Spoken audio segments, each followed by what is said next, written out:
Need your pressure washing supplies fast? PPW Express brings you top brands, always in stock, and a mobile app that lets you order in seconds. Enjoy same-day shipping on every order placed before 3 p.m. Central, 4 p.m. Eastern. Download the PPW Express app today. Stand out with custom gear from DAB Marketing. No design fees, no minimum orders. Just premium sublimated shirts built for the service industry. Look professional, look sharp. Get your gear from DAB Marketing. Good evening, everybody. Welcome to the Clean Humor Podcast. I'm Anthony here with Trudy. We got a special guest on with us tonight, Michael Draper. He's an expert safety and service associated with PWNA. He's going to be one of the guest speakers down there in a couple of weeks. This show is February the 17th through the 20th. We want to just push this till we can't push it no more because it's called Elevate, and I believe it's going to be for you to elevate your business to another level. And we are so excited to be a part of this. Me and Trudy and the Panhandle Bunch, we're just ecstatic to be down there and just be with y'all, Michael, man, and just have a good time. And can't wait to get in this tonight. We're going to be talking safety, guys. So anybody got any kind of question for safety issues, anything, let us know. Put them in the chat box, and we will get them over to Michael and let him answer them and get his expert opinion on it. So Trudy's back with us. I am. She took a vacation and she got lost last week. She's still out. It's called I got stuck, not lost. I know where I'm at. But she decided she was going to get on here tonight, even though she's not at home in Florida. And I'm going to let her say a little bit, whatever she needs to say about her little vacation. We're going to get into Michael. I'm going to jump off and turn this washing machine off. It's right here next to me because it's driving me crazy. Okay. Yeah. No, I got, it wasn't my fault the South froze when I came home from a family trip. I had 17 of us on a cruise ship. So it was called the British Invasion Cruise. And people from England and Oregon and my daughter from Houston, she's there. We all met in Los Angeles, went on a cruise for 7 days, and we got off the cruise and found out that we couldn't fly into Dallas. So it happened, and we're just going to leave it at that. And we just found somewhere warm to stay until we could get home. But I'm glad Michael's here. His knowledge on safety, DOT, OSHA, all of those guys that we really don't want to see while we're out working, but they're there for a reason to keep us safe. So I'm glad, Michael, you're here, and welcome.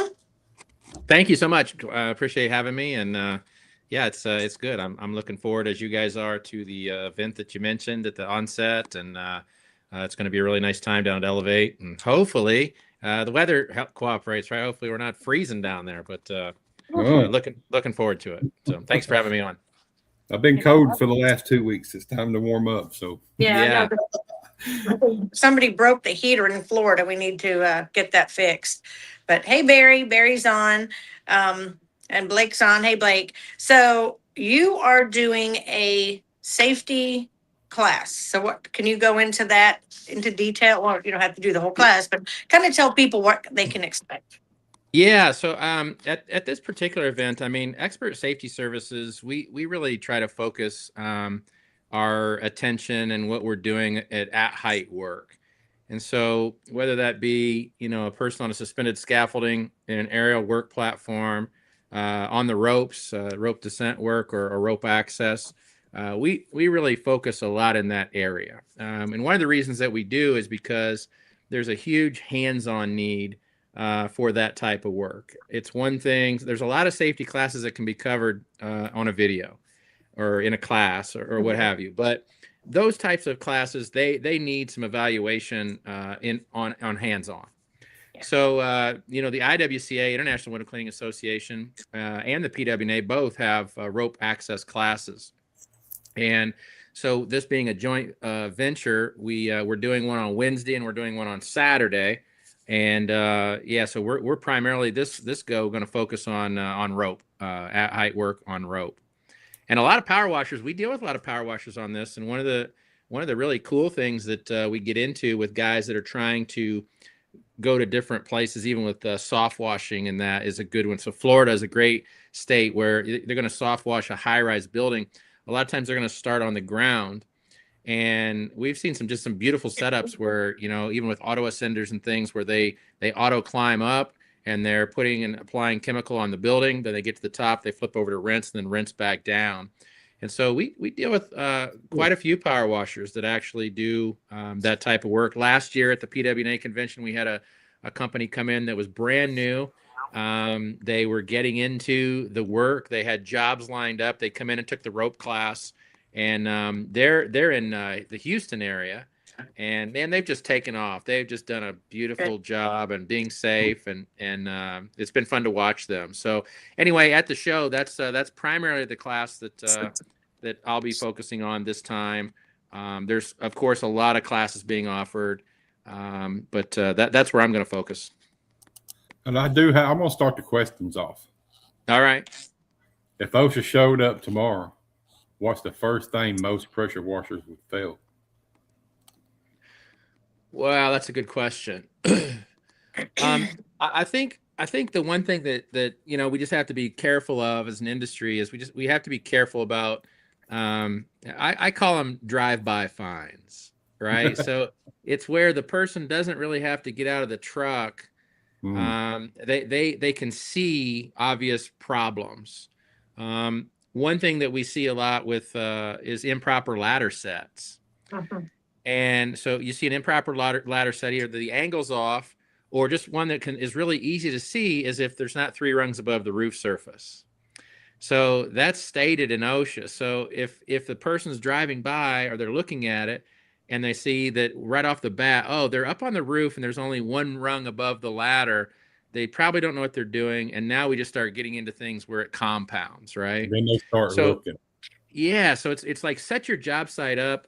I don't want to say fake it. I want everybody to be safe, but you gotta, you know, at least look the part. And I think that's where what gets people the most is, I mean, if they drive by and see a guy up on the roof without a harness on, that's an easy stop. Yeah. That's an easy. Most definitely pull in. Yeah, if they see a ladder not set up correctly, that's a definite thing. So we just have to be very careful with that. Those are the big ones. I mean, those are the big things that they're looking for, and it's the big things that they cite. But then they get into other things once they stop. You know, respirator use. You know, just all kinds of stuff. So, what's the most common accident that you've seen in the pressure washing, and what usually caused it? It's always, yeah. National statistics just follow this. It's always a falls. It's always falls, and it's always just a carelessness. You know, even when Trudy posted that the other day, you see kind of the resounding attitude of most everybody, right? And I get it. Hey, we don't like to be told what we have to do or need to do. I get all that. But the reality is that it's not even about OSHA, or it's about gravity. Gravity about you works. Going home to your family at the end of the day in one piece. That's it. Or just getting to go home to them. Yeah, and unfortunately, pressure washing and window cleaning industries alike, there's been a good number of people that have not, unfortunately. I personally know people in the industries that are in a wheelchair because of ladder falls. I know people that have been in comas. I know people that are dead. So you know, it's serious. And as much as we don't like to be told what to do, it is something we need to. We work at height, and we know gravity works, and so you know, it's important to govern ourselves accordingly. That fall's not going to get you. It's that sudden stop at the bottom that's going to tear you up. So, you know, my son, oh my goodness, it must have been about probably 12 years. Well, my grandson's 8. So probably 12 years ago, he was on a 3rd story cleaning a crow's nest, and he took his tether off to go around the other side. Instead of taking the time to do it correctly, he wanted to rush it. He thought it'd be quicker to do it this way. Metal roof. He slipped. There was an AC unit. There was a concrete pad, and then there was a bush. He landed on that bush. Luckily, not luckily, but I mean, he broke his back, and but if he would have went one of the other ways, I wouldn't have my son. I wouldn't have my grandchildren. So, Yeah. and he's my child, so he's a smart ass. And he's in the hospital. I'm freaking out as a mom would. And he turns around in pain because I, got to go through triage. And he goes, Mom, all I had today was a Red Bull, and it didn't give me wings, and I just wanted to smack him because I'm like freaking out, and he's just Cracking jokes. and I think he was doing it just to try and make me not panic, because that's what we do. But I couldn't even breathe driving to the hospital. I couldn't get there fast enough. And for people, the comments I've seen, and when you're washing a roof, I always demand, I always make sure there's two people there because you don't know. The safety aspect of it, if you might think, oh, you're invincible. I've been doing it 12 years. I've only fell off twice and never hurt myself. Okay, that's great. But what is your wife going to do when you do fall off a roof and you don't get up? What's your kids going to do? Do you have everything set in place? Being a pressure washing contractor, we don't have a lot of benefits. And Well, that's a great point, Trudy, and it's one that it bears some mentioning. So in all actuality, the guys that are unregulated, let's just say by OSHA, because I hear this all the time, a single operator, person that is the owner and the operator, they don't have to listen to OSHA. True, Right. They don't. OSHA doesn't have any jurisdiction over them. Okay, cool. However, those are the guys that probably fare the worst if an accident occurs, because they are a single operator. They're probably the breadwinner. They're the ones bringing the money home. Yep. And so what happens when you had that negligent thought, you didn't, you got in a hurry, you do whatever. Now what's the impact? What's the impact to your family? Not even forget about emotional. I mean, I'm talking about it, but just what's the financial Yes. burden that you just placed on your family by having that attitude? And the other thing is, I hear this all the time. I've been in the business for so long and I know what I'm doing and blah, blah, blah. Hmm. In the window cleaning industry in 2023, 5 deaths, and all of them had 20 plus years of experience doing what they were doing. So again, gravity does not care how many years you've been in the business. Gravity always works, and it's just waiting for you to mess up. So we got to think beyond ourselves. And to your point, the emotional impact, Trudy. Yeah. Unfortunately, in your case, everything turned out okay. I've been in situations and worked with companies that have had deaths and things like that it didn't turn out okay. It's not fun. No. It's not fun to have to deal with that. It's not fun to have to deal with the team. The team is affected. The families are affected. The wife or whoever is affected. The kids are affected. I mean, it's just the impact is major. So all for just some sort of cockiness that nothing's going to happen to me, and it's not worth it. It's not worth it. And chemical safety too. We were talking before the show, but I see guys with just a bunch of chemicals just rolling around all willy-nilly in the back of their truck or their trailer. Some of those chemicals, when they are combined, are dangerous. They're poison. Yeah. And that could put a lot of people in the hospital as well. It could. I mean, we're, you're dealing with a lot of chlorine, of course, sodium hypochlorite, and that can be extremely dangerous to the lungs and just our skin and everything else. And then there also is a lot of acids, right? So your F9 barks out there and your one restores and all that stuff. That's very dangerous as well. And so I think people just think that those are common things that we use, and so they don't really pay much attention. But if you read your SDS sheets on those, even just those 2 chemicals, and I'm not trying to pick on anybody at all. I love all the products. It's no problem, but we have to use them responsibly. And so if you look at the SDS sheets of, say, F9 bark or one restore, it's going to say that the respirator use may be needed. Yeah. Right. And I'll see guys spraying and atomizing hydrofluoric acid. Dude, you're playing with fire there without a respirator.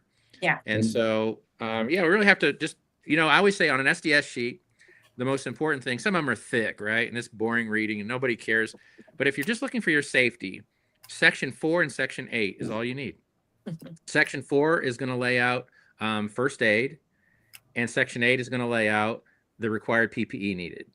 And so that's really all a contractor needs. What, if I get in trouble, what do I need for first aid? And number two, what do I need, for personal protection while I'm using this chemical? And I agree, most guys don't give it a thought. No. And on the SDS sheets, now I've heard, I don't know if this is correct, maybe you'll know, you have to have a printed copy in your vehicle. You cannot have it on digital. Is that true? No. So they are allowing digital. Okay. The thing is that what we want and what we really want to think about with SDS sheets is a lot of times we're just looking at it as a compliantary checkbox and, I've got them. But where we want them is, and sometimes I'll see where the truck is parked, 2 blocks away, and that's where the SDS book's at, and you're working over here. Yeah. What we want is if something happens with the chemical, let's just say, there's been an ingestion or an inhalation or whatever. What we want to be able to do is if emergency services has to be called, we want to be able to alert them and direct them to what chemical is being applied and being used. Because if they don't know, it's going to slow down the treatment. Yep. Right? They're going to have to pause. But if they know, because there's certain things that you treat one way or you can't treat one way or whatever, so they're not gonna do something presumptuously. So the biggest thing is, have it on you, and not only just have it on you, but does your team know? Hey guys, where's the SDS sheets? Mm-hmm. And where is what are we using today? And so the digital thing is, it's very up and coming, and we're not seeing anybody. I've sat through probably, I don't know, maybe 20 OSHA mitigations this last year. A couple of them that's come up, and there's not a problem with that. It's more, do you have them, and are the people trained? That's what they want to know. Okay. Yeah, I figured it's changing now because we're getting to such a digital age, that I figured it would change, but I hadn't heard one way or the other.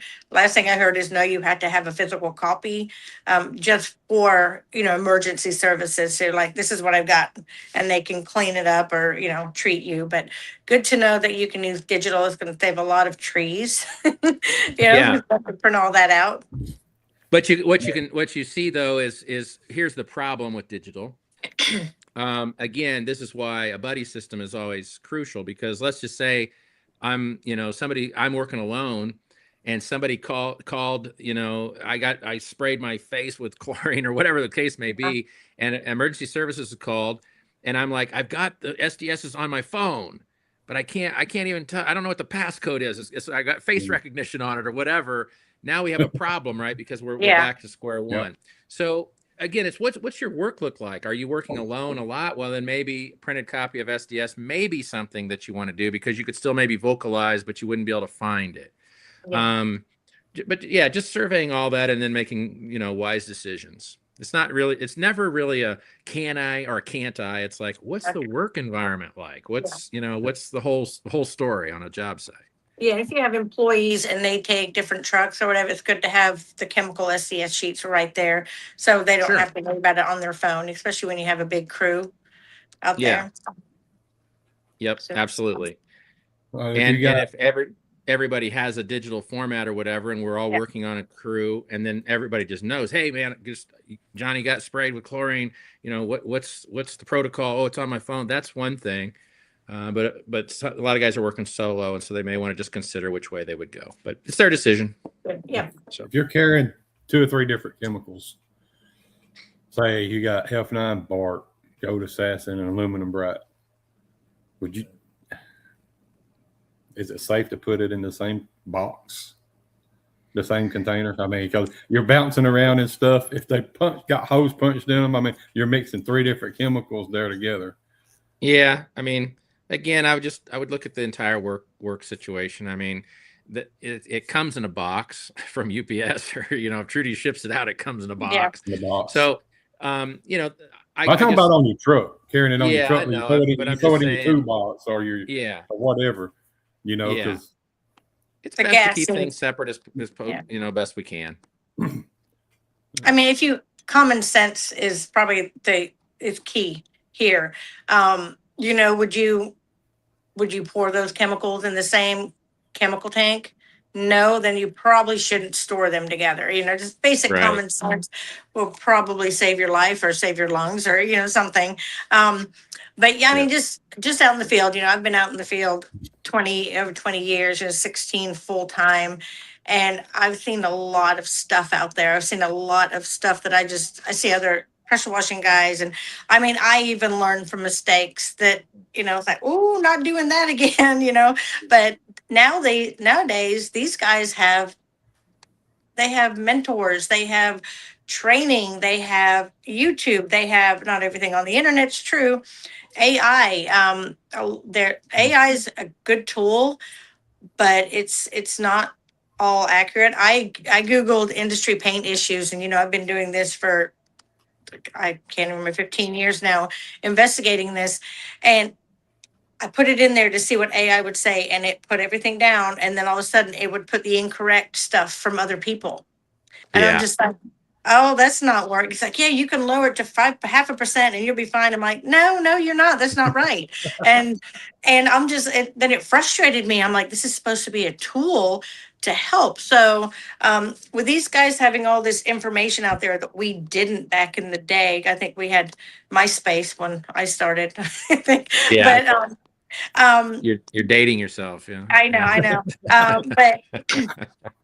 But all the information they have the information, but it's not always correct. So I just did a big circle. I'm sick. But going to these events, these training events for people that have been out there since MySpace, that's as they learn from their mistakes, they learn from it, and they can tell you the correct ways to do it, where sometimes online and YouTube and AI are not always correct. So, you being out there doing this, I applaud you for helping others with their health and their life, because otherwise as you see in the comments on the posts I do, it's scary. It scares me that somebody's going to be fatherless, on a Tuesday.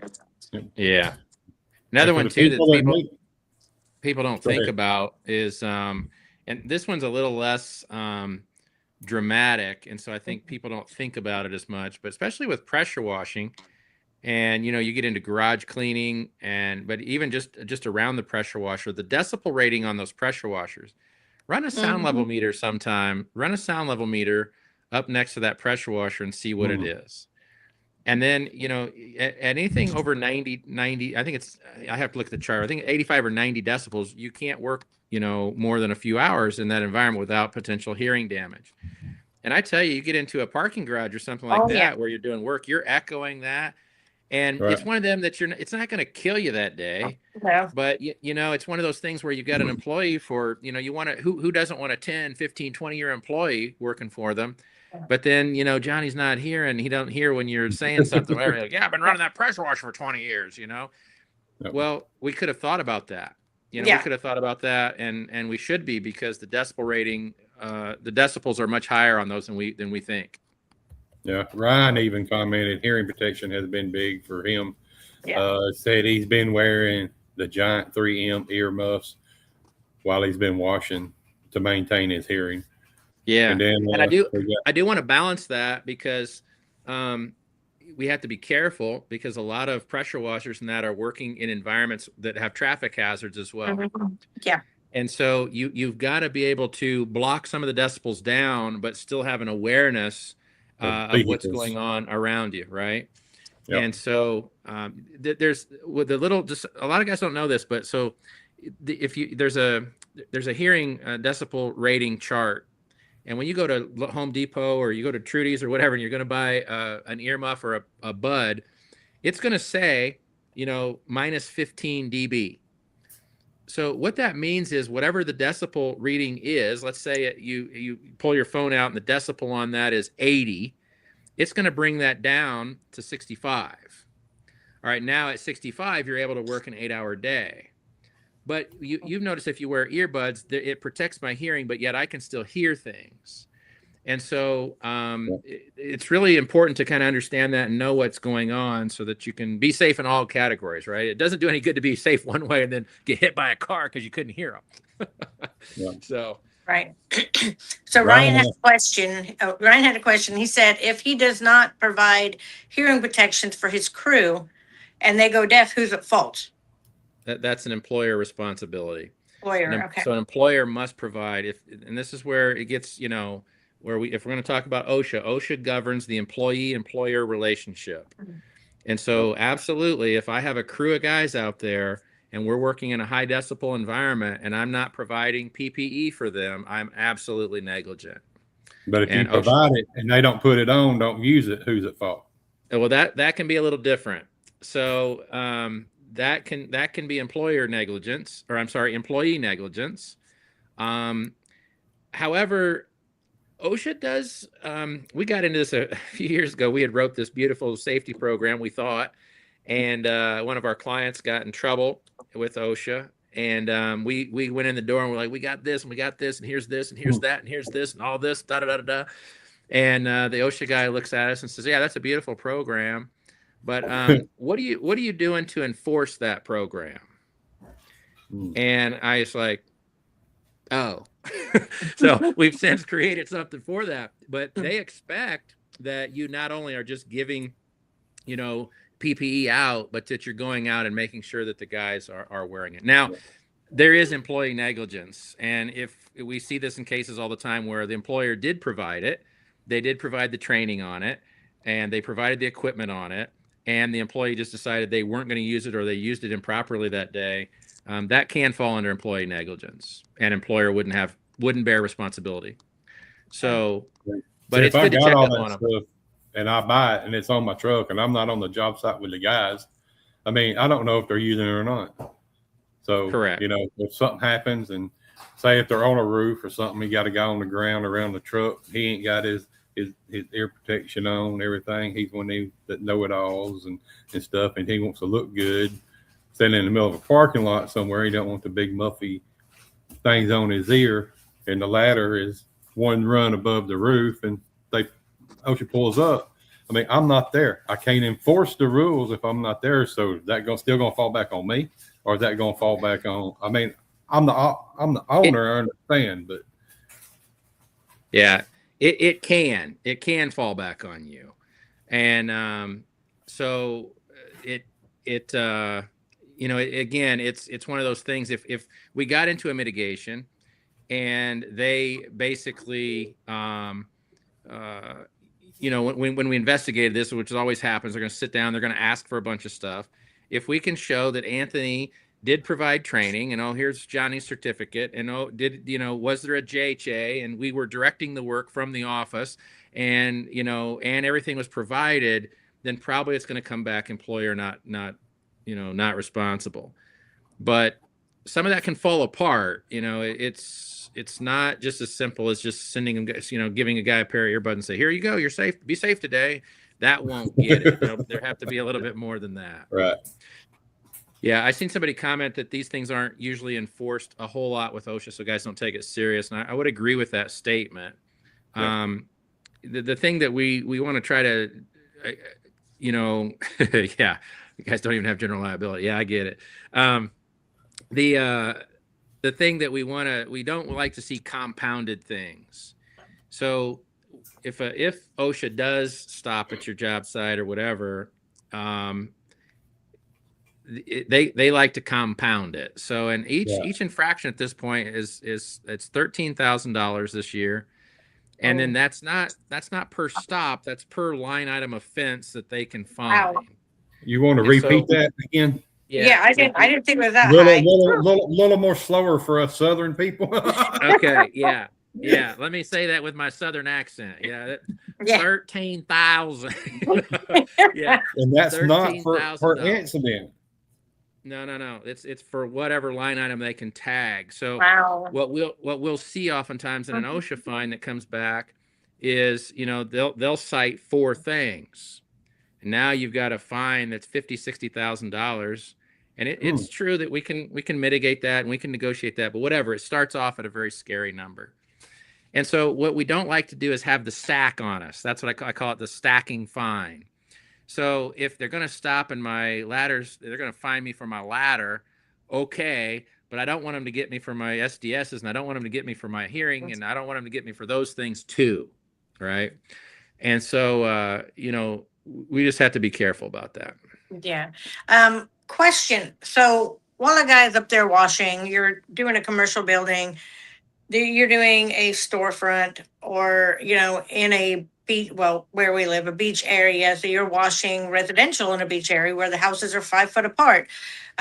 What can be done to protect? I mean, you've got your cones, you've got your sign that says caution power washing, you can rope it off. What other things can we do to protect ourselves as contractors for the people just walking down the street or riding their bike? Is there anything that we can do to protect ourselves from that other than what I just said? Yeah, that's a good question. So basically, we're concerned in that particular instance. We're concerned with pedestrian traffic, keeping pedestrians away from our work site, and we really want to make sure that whenever we're dealing with pedestrians, I always jokingly say in classes all the time that human intelligence is on the decline. And so when we're out on these job sites, we want to really try to keep them out and secluded out of our job sites as much as possible. So with that, setting up barriers, setting up caution tape, setting up that type of stuff is really, really important to do, and really keep people out of our job site as much as possible. If they come across that caution tape, or they are liable, not you, right? Or is that wrong? Let's say if I'm on a job site and I got it roped off, and you come walking down the street and you go underneath my caution tape and you trip and fall. Yeah, I don't know if it's my internet or what, but I'm breaking up with you guys a little bit here. Hold on just a minute.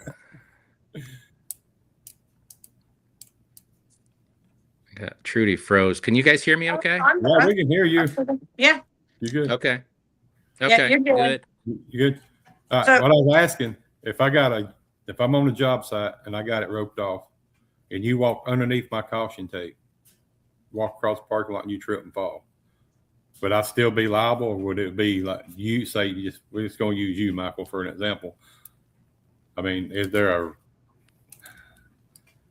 Yeah, I'm getting muffled, but I think I know what you're asking. I think you're saying the responsibility, where does the responsibility lie if a passerby or a pedestrian or whatever gets hurt? So, a lot of this is going to be, anybody can sue anybody for anything. But what we want to be able to do is if we are getting sued or we're in the courtroom or whatever, we want to be able to show that we weren't negligent, right? That we did everything we could in that particular instance to try to isolate the work area and keep people out. Now, people are ignorant, and so they may come into the work site anyway, even if we've done everything we can. But it's a much easier conversation to have that, hey, we set up caution tape, or even better yet, we put, rod barriers across cones and all that and tried to isolate the area. And this idiot come into the work site and he got hurt, versus saying, well, we just kind of left it up to chance to see what would happen. So, again, we just want to make sure that we're doing our due diligence and making sure that we're doing the best we can out there. We're mobile contractors, so it's hard. It's not we're on the move, and so it is hard, but there are things we can do. We've covered. Would it be wise to get your stuff staged with your cones and your tape and take a picture or video prior to, just in case something happens, to protect yourself? Yep. Yeah, absolutely. I mean, it's one of the things we have in our work site safety plan and even our job audits, is we take pictures, even not of just poor stuff, but of good stuff. And, that really shows that, one, we're doing what we're supposed to. And I'll tell you, most guys don't do this, but a job hazard analysis is important. I've never sat through an OSHA mitigation or been in one yet that the question doesn't get asked, what was the plan that day? Mm-hmm. You've had an incident. Okay, here's an incident, but what was the plan? And when you can sit down and say, well, here's the plan, here's what the plan was supposed to be. It was supposed to be this, this, this, and this. But why didn't that happen? Well, that was employer negligence or employee negligence or whatever the case may be. But If you said, I don't know, we do this every day, so we know what we're doing, so we don't really have a plan. That doesn't go over well. I don't. That They doesn't don't go like over that. well at all. But we covered a lot of OSHA stuff. Let's Yeah. because this time it is ticking away. Let's get on to some EPA and some DOT stuff. Me and myself, we kind of touched base on it just a few minutes ago before we went live. But as far as DOT regulations, I mean, if you travel up and down the interstate, I mean, if you got 100 gallons worth of bleach on your tank and you got 2 buckets of caustic soda on your truck, on your trailer, you got 200 gallons of water, are you legal? I mean, where's the limits that they can slam the door shut on you? Yeah, unfortunately, I didn't hear a word of that. Uh-oh. You don't get none of my good questions. I know. That's an easy question. I can't hear a word of it. So yeah, whatever you said. Where? Should I drop off here and try to drop back in? Can you hear us now? Yeah, I can hear that better. Okay. So what he was asking Yeah. is legally by DOT, I know states vary, but what should be the limit of what you carry, like chlorine? I heard it's 100 gallons. Under 100 gallons, sorry. But if you have 100 gallons of chlorine and you have some degreaser and you've got 200 gallons of water, are you still legal? Is it 100 gallons of fluid, chemicals?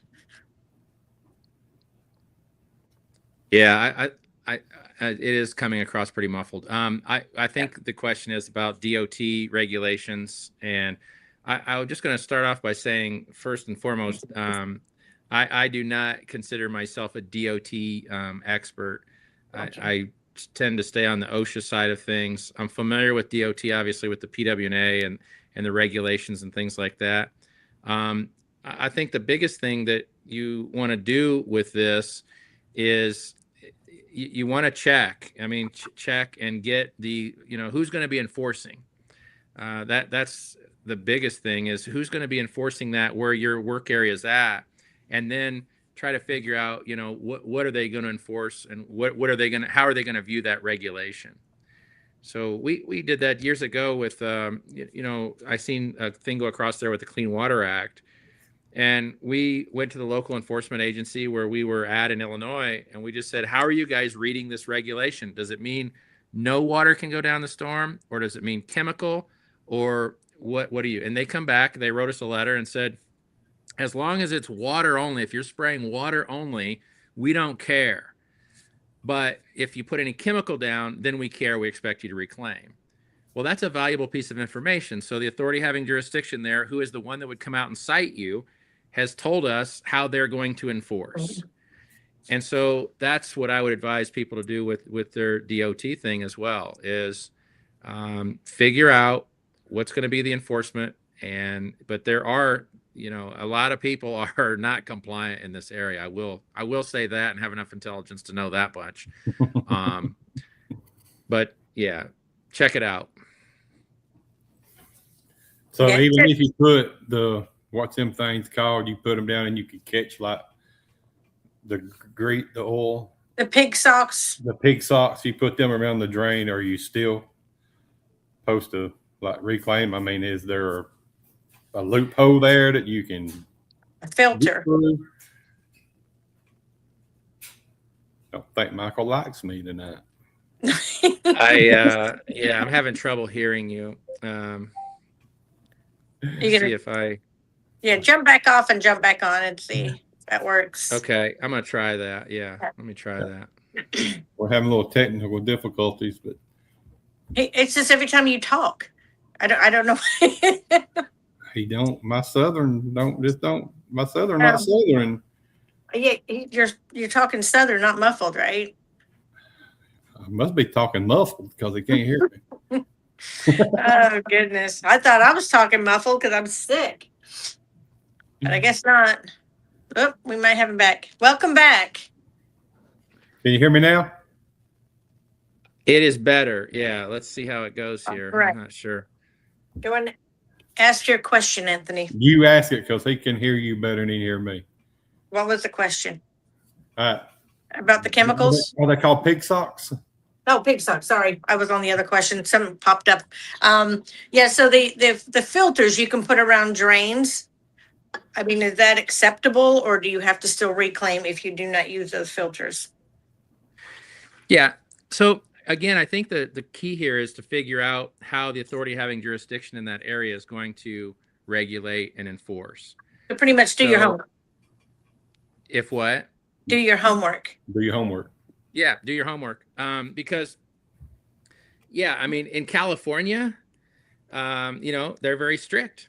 Yeah. And, nothing better go down that stormwater drain. And the problem with all of these questions is, specifically when you started getting into DOT and you get into specifically the Clean Water Act with EPA, it's a federal mandate, but it's enforced locally. Okay. And so, I mean, every state in the nation has that, the Clean Water Act. There's no doubt about that. It's there, it exists, but how is it going to be enforced? Well, it's going to be enforced locally. So again, just ask the authority having jurisdiction if the water goes, or if, you have oil or whatever running down a storm sewer and you get a call, who's the one going to be calling you? It's probably not going to be federal EPA. No. It's going to be a local authority having jurisdiction. So I just have that conversation with them in the beginning. Hey, this is what we're going to do. And how are you viewing this? How are you going to enforce this? And they'll tell you. And then, you can operate that way. And I do a lot of parking garages at the condos that are on the beach. And, I've talked to the maintenance guys, and a lot of them on the beach side in Florida, I don't know about California, but the beach, they have a separate drainage that doesn't go into the storm drains back to the ocean. So when you're doing jobs, especially near waterways, once again, do your homework, ask the questions, ask the people, the maintenance, see if they know. If you don't know, you may be able to get a hold of the blueprints. Any information you can get can save you from huge fines. Yeah. Again, just doing your research, doing your pre-job planning. Even on the discharge, it doesn't always have to be hauled off. Sometimes you can discharge into areas that into a landscape or something like that. So it doesn't have to be as complicated as what sometimes we make it. But again, just doing your research, knowing what's going on and what's going to be mandated of you. One word of caution: I wouldn't always just go off what the customer tells you. Oh, exactly. Because the customer may say, I don't care, do whatever you want. Yeah. But then if it hits the drain, now you're in trouble with somebody beyond the customer. So just be careful about that. We was on a job washing, and the EPA folks, one of them pulled up, but he was checking stuff like under the caps and stuff on top of the thing. We was cleaning the gas station. I don't know really what he was checking, but he was pulling up the caps and stuff on the gas tank, checking the lids and all that stuff. I freaked out, man. I mean, I went to the enclosed trailer and I got the stuff and stuck them around the drains and stuff. But just in case it was the wrong group of EPA people. So, and when he got done, I asked him what he was doing, and he said, I'm just doing this routine checking. I said, boy, you scared me. He said, I ain't worried about you. So just, it was kind of scary when they roll up on you you never know. I think we may have lost our guest there. I know. He'll be back, I hope. Anyway, and remember about 5-6 weeks ago, I told you that a local contractor was washing and burnt the neighbor's bushes of the house he was washing. And that neighbor called the EPA and tracked that contractor down. So just anything like that could be just problematic. So make sure you've got all your P's and Q's together, the right paperwork, whatever you need on your truck, because it could be something as simple as the Karen next door who's calling the EPA.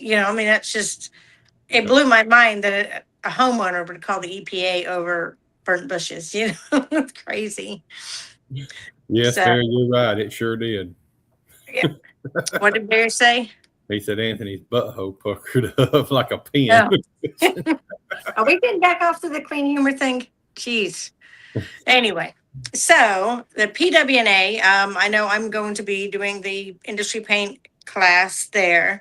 Panhandle University is going to be there. We've got a lot of information at the Panhandle booth, and Michael Draper is going to be doing certification and the, I guess, fall protection, or what did he call it? The safety Rope- expert rope safety service. Yeah, high safety, rope safety, something. Yeah, Anyway, rope safety, something to do rope with safety. safety. Okay, I so just don't know desire repelling off side of a building. no, me neither. I Nope, mean, not at all. no, I don't trust that rope.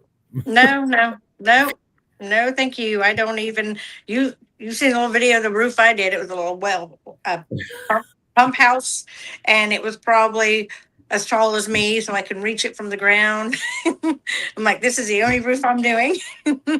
I'm like, that's scary. I'm not doing it. We might not get him back. We might have just went to go get that steak dinner. Mm. But anyway, so PWA is the 17th through the 20th, Anthony? Is that The correct? 17th through the 20th, and then you can go to PWNA and get registered for that event. I think that they put out on some of the Facebook pages that there is no rooms at the resort where we're staying, where they're holding it at. And So if guess you who plan didn't on- get their rooms? You didn't get no rooms. Oh well. I'm gonna have, That's not good. I'm gonna have to rent a house. I mean, we were gonna get 3 or 4 rooms anyway, so I think it'd be better Guess to who get a got house. their room? Oh, look at you. And but yeah, it's gonna be an exciting event. There's the floor plan on it. A lot of vendors are gonna be there. We know a lot of them. We have a lot of them at our events when we have it and everything. It's gonna be really, really exciting. But if somebody let me see what this question was. Somebody wanted me to ask the question. Yeah, I think I can hear you a lot better now, guys. I got on my phone, so. All right, awesome. Cool. Well, Okay, I was beginning to think you didn't like me or something. I bet I bet the other day he thought, who is this crazy fool trying to get a hold of me? I don't know who he is. I got crazy fools trying to get in touch with me all the time. That doesn't Yeah, bother me. yeah. But it's funny, Michael Trudy's out on vacation, and I got to find people to fill spots on this show. And I'm like, I told Alana, I said, let's just hit up everybody that's on that piece of paper that's going to be a speaker there. Mhm. I said, Yeah. somebody's going to want to talk. Right. So I hit a couple of them, and there's a couple of them that's in Mexico doing retreats and stuff and different things. They wasn't going to be able to this week, but we're going to have some of them on next week and anything. But if someone only listened to one safety tip today, what should it be? Plan your work. Plan your work. Yep. I mean, that's really what I think gets a lot of it. We get complacent. We've been doing it a long time, and we don't plan it. We don't think it through.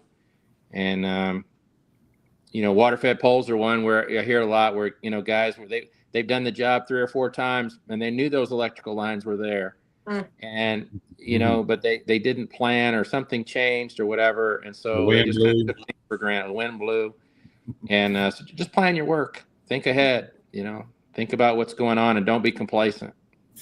When I go wash a house, I do first thing I do, put the truck in park, get out of the truck, hook the water up, and then I walk around the property. One, to see if there's damage to the property. Then I take pictures. I also look to see if there's any areas that I won't be able to get to from the ground. And then my mind goes to worst case scenario. It's like if I get an A-frame ladder and I stand on it and I can hit it, but it's on grass and I'm going to fall over and break my neck.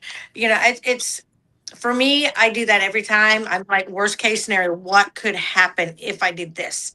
I don't just go up there and pull out a ladder and willy-nilly. I thought you was a spray and pray kind of girl. No.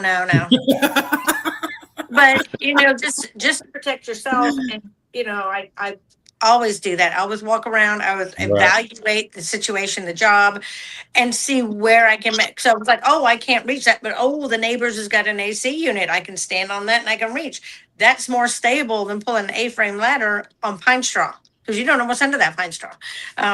So there's a lot of things that I've avoided over the years because I, just like you said, go in there and planning it ahead of time. And luckily, I haven't really gotten hurt bad on. I've got chemical burns.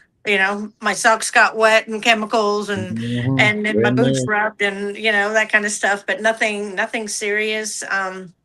Luckily, over the years, I mean, my neck gave out just from pulling 2 foot of hose for years, but that wasn't like an accident.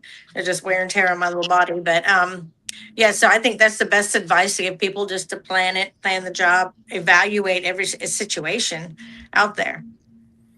Yep. And don't just think because you've been at that job site before that nothing's changed. We're mobile contractors. Things change all the time. They do. They do. And I don't know if you heard the story, you were popping in and out, but about 5 weeks ago, we had the EPA come to our warehouse and asked if we sold SH, and we did, and we were compliant on everything. But a local contractor was washing a house and burnt the neighbor's bushes, and that neighbor called EPA on the contractors. The EPA ran down the contractor to see if he was, just something simple like that could cause you a world of hurt and some big fines. And he tried to throw y'all. Absolutely. And here's the thing. I always say, my favorite saying is, it's never a thing till it's a thing, right? Yep, 100%. And what are some things that can cause that? Well, just like you mentioned, okay, we have a disgruntled customer is one thing that can cause that. So they can call authorities having jurisdiction on you. The other thing that can cause that is a disgruntled employee. I've had things happen before where a guy gets fired, and Trudy fired me. And you know what? She fought my unemployment, and so the one way I'm going to get around this is I'm going to tell him that Trudy's not safe. And so Trudy's not safe. She was asking me to do unsafe things. We were spraying SH.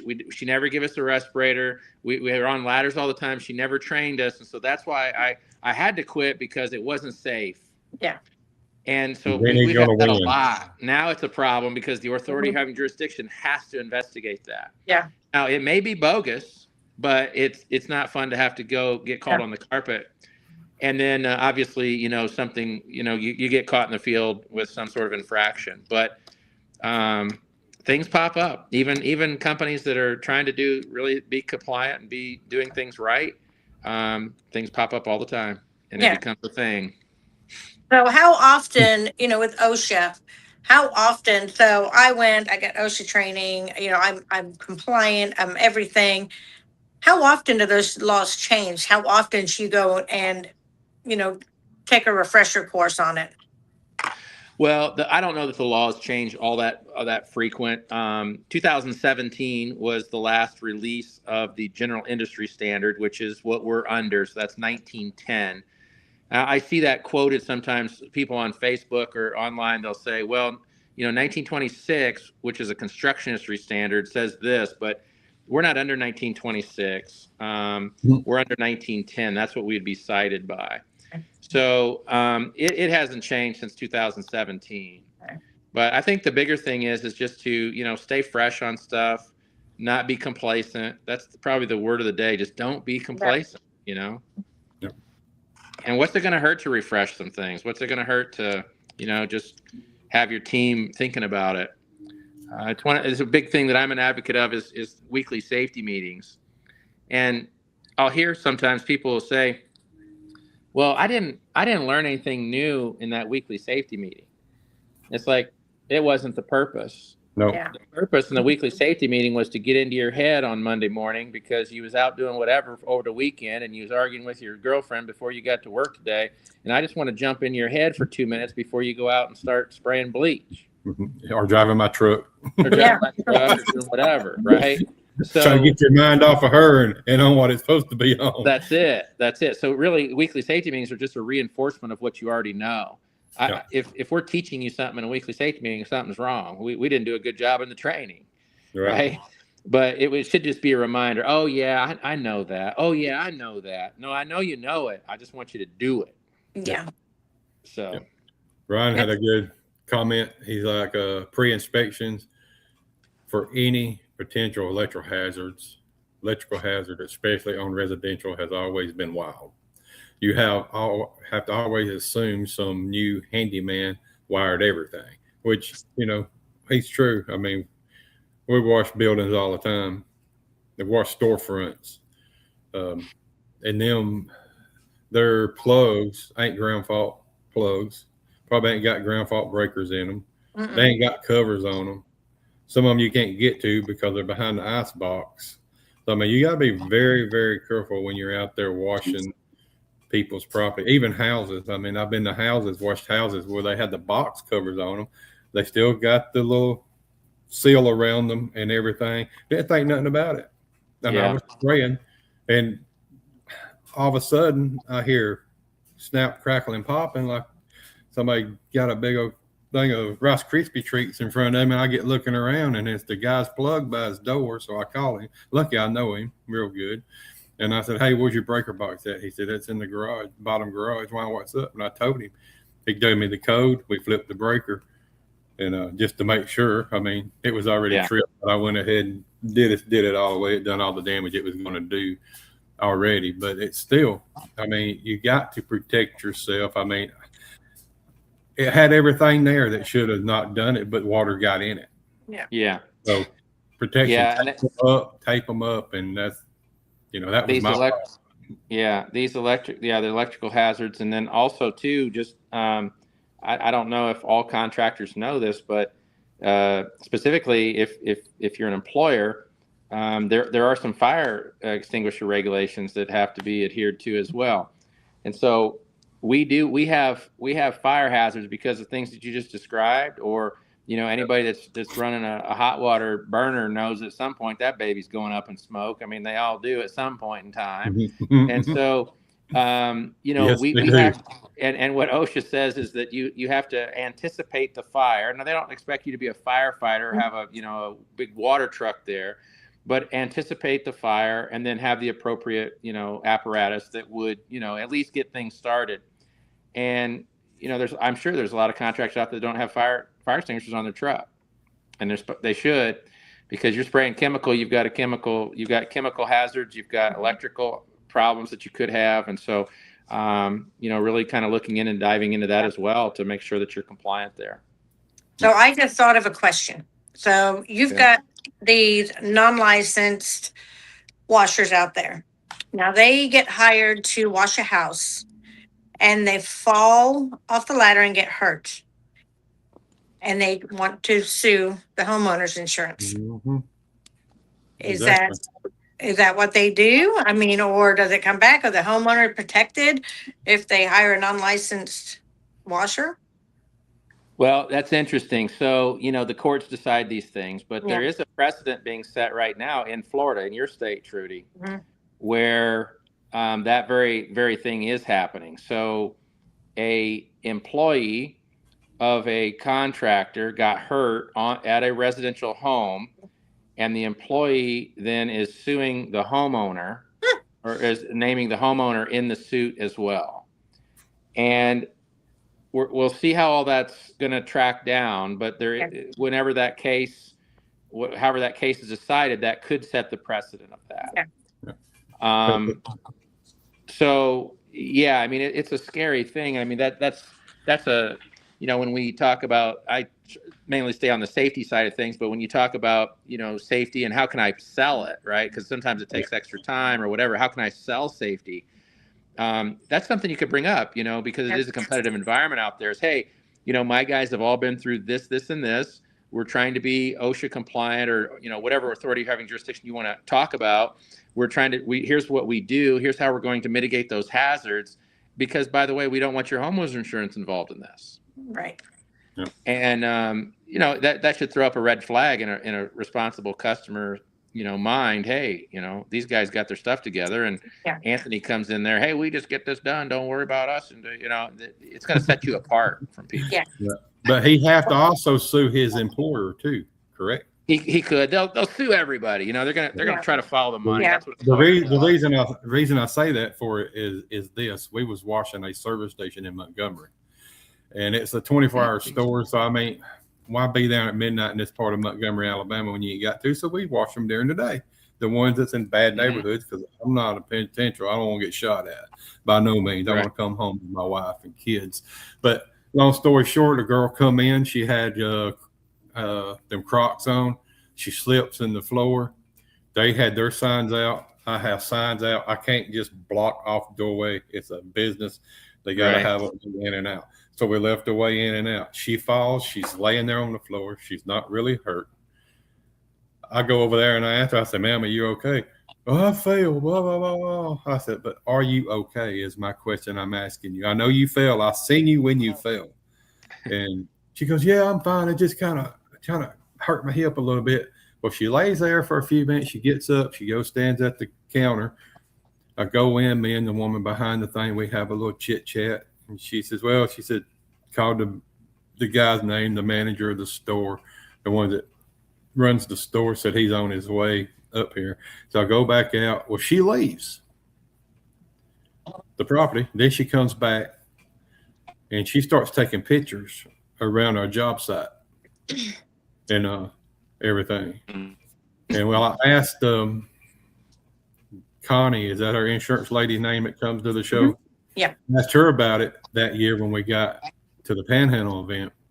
And she said if she was to sue somebody, she'd have to sue all parties involved. She'd have to sue you, the people who's leasing the store, and the gas company. She said when she goes to sue the gas company, they probably got a crap more money than what she does if she's what you say she is or what she was. I mean, you know, he's in that part of the neighborhood. I'm not going to say what she should have been doing, but anyway, you get the picture. But she had to sue everybody. She just couldn't come after me. She had to come after all three parties. Right, but here's the problem. So you got all these contractors running out here, and they're not running their employees as employees. They're running them as 1099 contractors. Mm-hmm. Yep. Okay, so now remember what I said. It's never a thing till it's a thing. Uh-oh. And it's a thing right at the best time. Yeah, I was gonna let him close it up so he can go eat his dinner. I don't know if he's coming back. It gotta be. I want to hear this one.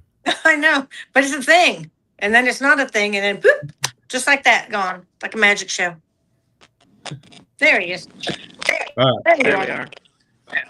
I don't know what's going on. It's not a thing till it's a thing. Yeah. So yeah, what I was saying was, you got these guys that are not running their employees. We ain't gonna get it. We're gonna have to wait for the PWNA show.